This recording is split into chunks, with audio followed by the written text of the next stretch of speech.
It was only hours ago that the internet was shocked to hear that Malcolm-Jamal Warner had died suddenly at the age of 54. Fans all over the world were shocked. One minute he was here making plans for new projects, the next he was gone. But what came next will shock you. Eddie Griffin, a clown friend of many years, came forward. And I can tell you this, what he said made me cry and scared me.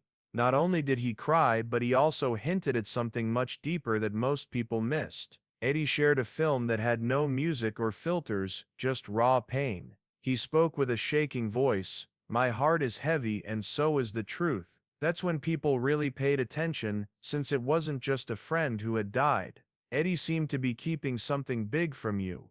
It seemed like there was more going on than we were told. There was something off about that video, the way he spoke and the way he looked. It seemed like a message, but only some of it was being said out loud. It was like a wave when Malcolm died. TMZ said that he was discovered lying still in his Los Angeles home. It was said by the police that there was no foul play. But they also said it was an unusual situation. That's what made things hard to understand. What causes someone who is known to be healthy, happy and full of life to leave without a trace? Like Malcolm, who had been a part of people's lives since they were kids, and was like the Theo Huxtable we all watched as kids. He wasn't just another actor, he stood for a whole generation. Now though, things start to get interesting. Malcolm had been acting strangely in the days before he died, even for someone who was known to have a private life. He had backed out of interviews, radio appearances, and a BET special that he was supposed to be really excited about.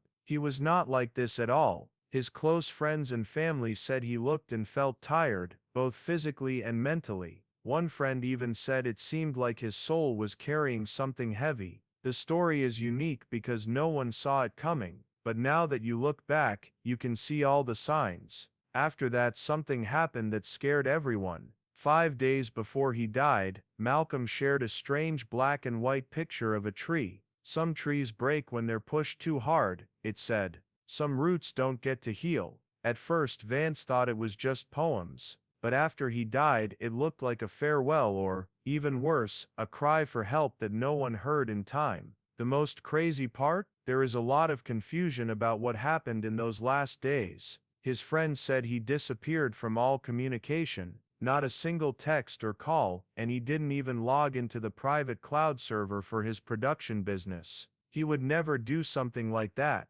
Malcolm was known for being well organized, on time, and dedicated to his job. Then something even stranger took place. Malcolm missed a secret table read for a Netflix show he was in charge of making. There was worry among those working on the project. As one director put it, Malcolm always showed up and then left without saying anything. He wouldn't do that. We needed to get in touch with him because something was wrong. Afterwards, he was at home by himself when the news came. There was no note, no fight, no answers, just quiet. The quiet didn't end when he died, though. Of course, that's where the noise began. Eddie Griffin's movie wasn't just sad, it had a lot of meaning hidden in the words. He talked about how hard it is to act like everything is fine, and how silence can kill sometimes. They could hear that Eddie wasn't just sad, they could hear that he was scared. He said something but didn't say it all. Fans then began to ask the big questions. What did Malcolm have to hide? What kind of stress did he have? Also, why did everyone from Eddie to Malcolm's co-stars talk in jumbles? And as people tried to understand why Malcolm-Jamal Warner died so quickly and mysteriously, more questions were raised. Fans didn't like how vague the comments were. It seemed like everyone was trying to avoid something because of how polished and safe the news was. I can tell you that things get even stranger from here. As more people looked, they saw a pattern, a line of hidden warning signs. Malcolm's close friends and family said that he hadn't been as close to them in the last few months. He wasn't picking up the phone, rescheduling meetings, or going to interviews. They knew Malcolm better than that. He used to get really excited when we talked about black culture and history, but lately it seemed like something had changed inside him. It didn't feel like worry or laziness, it felt like something more. It looked like he was checking out something or someone. Also, do you remember that Instagram post with the tree and the scary caption? It wasn't just that strange. Malcolm had also started to back away from a documentary project he was working on. A lot of attention was paid to child actors, exploitation in Hollywood, and mental health in black neighborhoods. He cared a lot about that project, so why did he start putting everything off all of a sudden? What made his fire seem to go away? But now comes the shocking part. Some people who know about the situation say Malcolm was working for a private LLC, one that wasn't connected to any big company. The talk? He was getting stories from other black child actors that had never been told before, and planned to share something raw and uncensored. Some people even think he had video that would change the business. After a while the files are gone, the project is quiet, and the people who worked on it are quiet. This caused a lot of ideas to go around online. Some people thought he was sick. Some people thought he was sick of being famous, but a lot of people started to wonder, was Malcolm shut up? Was he going to say something that the business world didn't want to get out?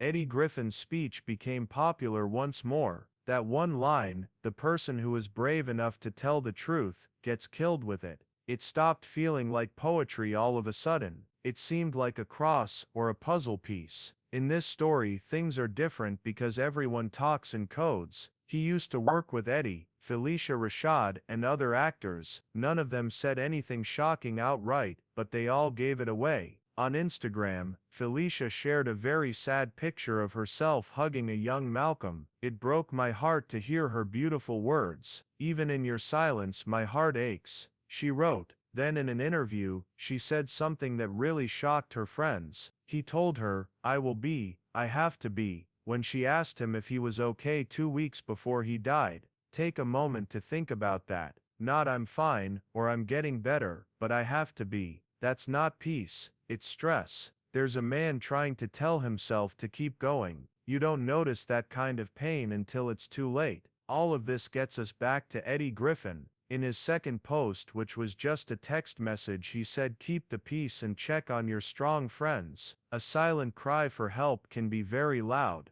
That one phrase made people feel more than any other news story, because it wasn't just about Malcolm anymore. It was about everyone out there, putting on a brave face while suffering in silence and carrying weights that no one can see. The most crazy part, Malcolm was looked up to as well as liked. He was kind, smart, and cool when things got tough. Maybe that's why no one dared to ask the tough ones. Since he was always the strong one, maybe everyone thought he was fine, and just maybe, his strength turned into a jail. As the parts slowly fit together, the death of Malcolm-Jamal Warner became even more mysterious, and what began as sadness felt more like the start of something bigger, something buried under a lot of silence and secrets. Now this is where things really start to creep me out. Fans weren't just sad anymore. They put together clues, read between the lines, and asked questions that no one in charge seemed eager to answer. The coroner's office still hadn't said what killed the person.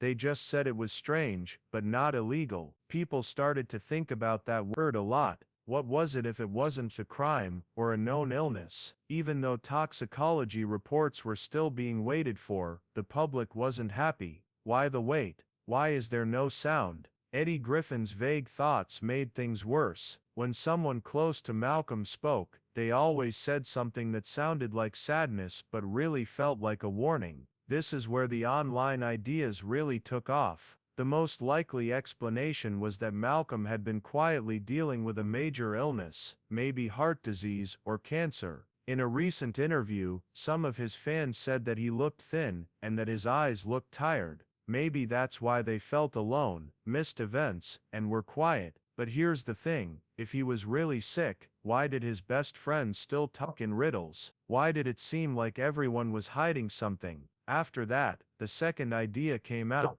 It was much more controversial, and much scarier. It was said that Malcolm was getting ready to speak out against important people in Hollywood. Some people thought he had found information about how child actors were exploited, and that his program would have shown names and stories that were never meant to be seen. Many people on the internet shared old panel interviews, in which Malcolm spoke strongly about the trauma child actors go through, the mental toll of becoming famous at such a young age, and how the industry doesn't protect them. It wasn't just an idea anymore, it looked like there was a design. A popular TikTok video said that Malcolm's documentary was being made under a private label or shell company that wasn't connected to the big studios. This was the moment that really shocked fans. It was said in that same post that the files had now suddenly disappeared. No copy, no sign of it, it's gone. Everything changes if that's true. If Malcolm was going to tell the truth, and now he's dead, and the video is gone, then this wasn't just a death, it could have been a silence. Eddie Griffin's response was directly linked to this idea. People who are brave enough to tell the truth are sometimes buried with it.